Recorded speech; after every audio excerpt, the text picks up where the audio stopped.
Hello and welcome back, friends. We're so glad you've taken time out to join us today for this episode. As always, a friendly reminder to subscribe to the channel and ring the bell. This is Ridgeview's video podcast where we try to cover everything hope, healing, and recovery related. As always, we like to give out the helpline at the beginning and the end of the episode. 833-503-0348. It's available from 8 a.m. to 8 p.m. Monday through Sunday with trained counselors who are available to help address your needs. Please reach out to them, you or someone you know. My guest today, a star attraction each month, Brandon Knight. Good to see you again, buddy. See you, sir. Yeah, glad you're here. Man, I tell you, we're always sort of freelancing, coming into these episodes about, what would be a good topic to talk about, because we try to keep things very humanized, the human condition. And we're recording this in April, and it was just this past weekend I was listening to a podcast from Krista Tippett. It was her latest one that was, it was last month, March 18th. And it was entitled, What's Happening in Our Nervous Systems? So I'm listening to this podcast. I'm driving around, mowing, doing my thing. And the way Krista Tippett introduced and talked about with her guest a feeling, a strange feeling of almost like a disassociation, disembodied sense, a disconnection between mind and body. It really resonated with me because I have found myself, even though we're in April, things are looking brighter, people are getting vaccinated, I'm physically healthy, but I'm not feeling quite in sync. Like all cylinders are operating at optimal performance, and I keep wondering what's going on. Now I know we've been through lots of different losses and changes in our personal life, but still, it's like I don't feel like the Michael of 2019. The Michael of 2019. So the way she put this, I thought, and for Krista Tippett to say, that's how I've been feeling, I thought, oh, there's some truth in this podcast. So the psychologist that she has on as her guest, Christine Runyon, talks about this connection between mind and body and the entirety of our nervous system having been on this kind of high, a chronic alert mode. Do you connect with that at all? What did you think in listening to the podcast? Uh, so I listened to the podcast in its entirety because I thought the content was great.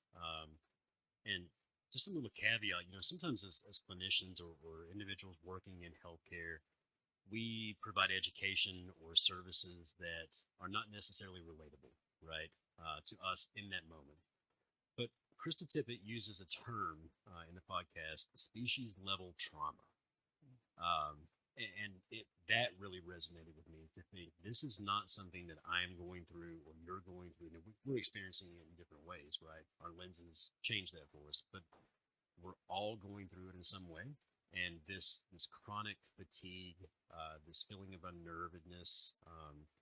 She also talks about seeing the light at the end of the COVID tunnel. So we're seeing that metaphorically. We're seeing it with springtime and blossoming, but I don't feel it either. I feel just as unnerved, if not more so today than I did a year ago when the pandemic was really taking root. I think it's an interesting phenomenon, but I think it's very relatable.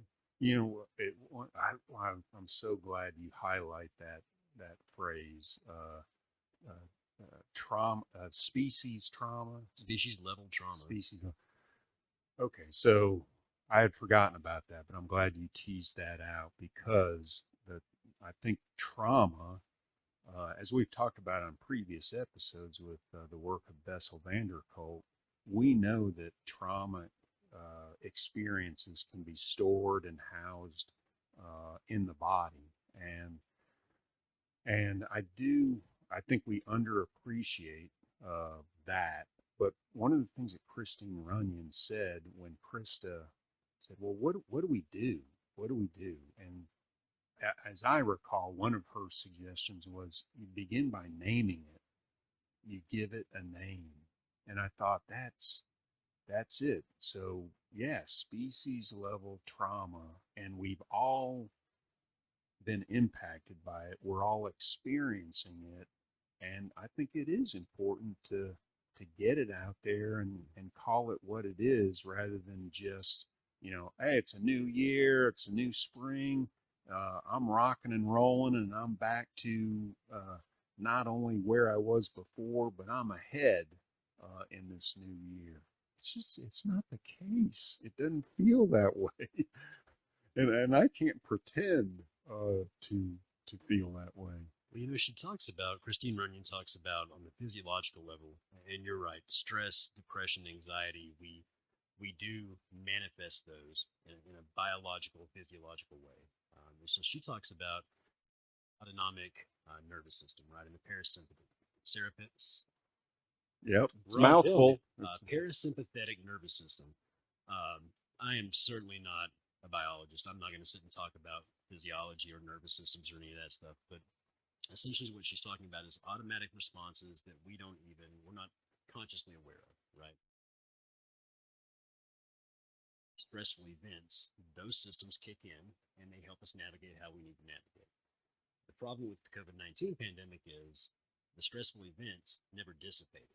Now it's changing, it's evolving, but it's never gone away. And so reaching this concept of a balance or a homeostasis, I think that's where the fatigue and the chronic burnout and all these things come in, because we haven't been able to reset, like you're talking about. It's a fascinating concept. Yeah. And layered on top of that are these micro losses that have sort of built up over time, over this year, that we've not been able to properly grieve, name, ritualistically sort of celebrate or honor. And somewhere, I don't remember, you fall into the black hole of the internet, and one click leads to another click, and somehow I ended up at this article on disenfranchised grief. I'm like, now what is disenfranchised grief? So the definition of this is uh, also known as hidden grief or sorrow, and it refers to the grief that goes unacknowledged or unvalidated by social norms. This kind of grief is often minimized or not understood by others, which makes it particularly hard to process and work through. And it's got a laundry list of examples, but I thought, okay, this helps name and make sense of like some grief that I know I have certainly experienced and have not been quite able to clarify what it is or name what it is. And there are a lot of people who have lost a great deal, loved ones, uh, jobs, houses. I mean, much bigger stuff than what I've lost. And in that relative scale, folks, there's a group of folks that feel like, I haven't lost to that degree. So somehow my loss is not as qualitatively as important, right? Or shouldn't be felt or named because it doesn't rise to that standard. But it's real. Loss is loss. And there's a process of the grieving process, as we know through the work of Kubler-Ross. And I think that's another factor that fits into this whole nervous system kind of getting reintegrated and reaching that homeostasis level. I mean, when you hear that disenfranchised grief, we've not talked about it before, but is that, oh yeah, I see how that is playing out. I think grief is a very person-specific thing, and we've actually had a couple of earlier podcasts or a couple of guests in here talk about gratitude. So there is a connection here, I promise.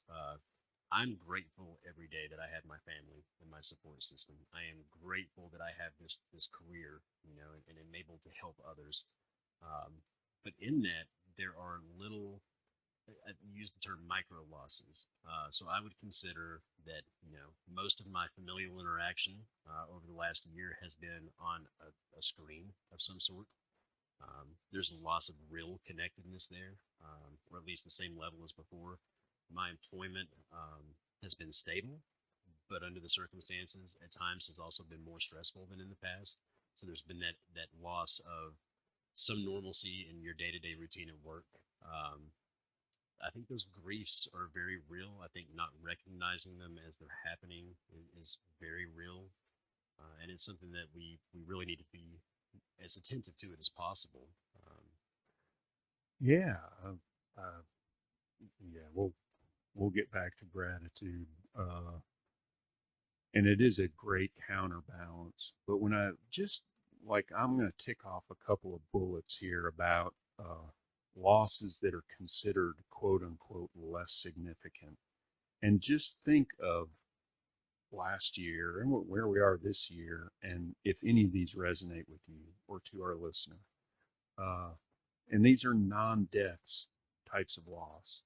Uh, Dementia or Alzheimer's disease, loss of possessions, uh, loss of safety or independence, um, loss of mobility or parts of your health, aspects of your health, loss of a mentor or teacher, uh, loss of a coworker, a pet. I mean, these just ticking those things off, I can name a, a correlation to my own life story with all those in the past year and a half. And I think, even loss, when you think of loss of coworkers, we've gone through that kind of weird double disconnection where people actually do leave the place of employment altogether. Whether you were close to them or not, a loss is a loss. They're no longer part of your your team, and you're now working remotely or virtually, which is another layer of disconnection. I just, I think I really appreciated Krista's guest, Christine Runyon, talking about the importance of naming these things, naming these losses. So, personal side note story. Like I said, most of my familial interaction has been on the screen, but we broke down. My brother, his wife, my fiance, and my niece. We broke down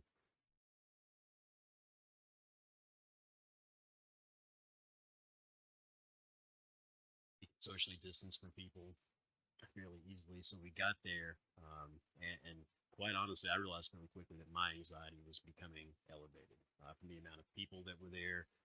Um, some exhibits require masks, some don't. There were just a lot of little pieces that you have to consider. So in the midst of trying to enjoy this time with my niece and my family, those things were running in the back of my mind constantly, like having extra web browsers open, and bogging down your computer.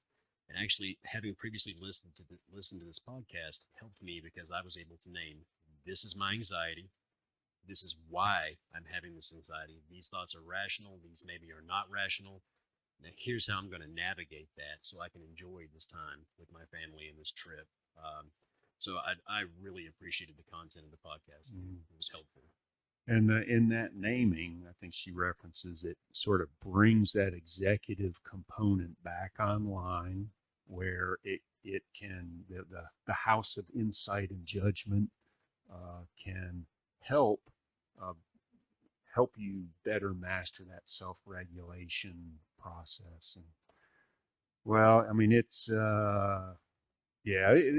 great stuff. I do wonder for folks that are listening to this, maybe they too can empathize with and say, man, yeah, you know what? I've been feeling that same way or thinking that same way. Where, for folks that may want to get additional help, and get a little more insight or therapeutic assistance, support, coaching, Ridgeview's a place that they can turn. 100%. So, whether it is reaching out through the helpline or accessing our same day walk-in clinic, uh, uh, are certainly what we are here to help and be part of untangling the complexity of the losses and the whole nervous system jumbled upness that it has become. Well, you mentioned gratitude.